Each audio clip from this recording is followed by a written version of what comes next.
Hello everybody, welcome to Designs by Dina.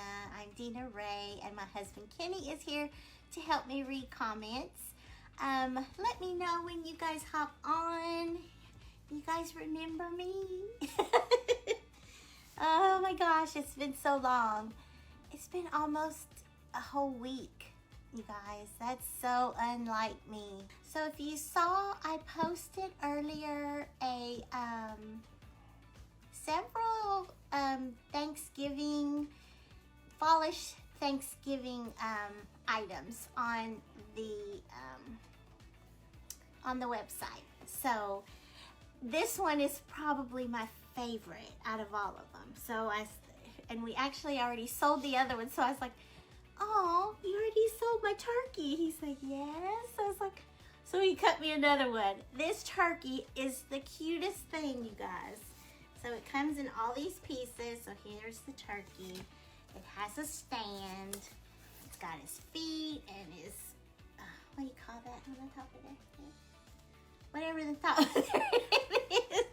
And their beak and all that stuff. And then whatever this little gobble thing is. Sweet. Okay, so I already traced them. You guys know how to trace and cut out, right? So I didn't want to keep you all on here. Plus, I kind of wanted to see what it was going to look like. I wanted to see if it was going to be what I wanted. So he's going to be orange. And then this is going to be his feathers. So he's going to look like this. There's Joy Stratford, Teresa Casero, Patty Jenkins. He's going to be cute. He's going to be cute. Joy Morgan. Paint Pixie has this, it says the look of wax finish without the work, but I thought it was like for waxing. Well, we received something. I received more goodies and more, some paint brushes. You remember when I told you? So they had a description of all of these things and what they do and what you use it for and all that. And this meltdown says you can use it as a decoupage medium. So we're going to try it out. I hope it works. I'm sure it will. If they said it does, it does. So we're going to use this meltdown and we're going to see. It's thin. It's you know, super thin. So I'm just going to pour it right straight on here.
Our wacky turkey. A little wacky tobacco.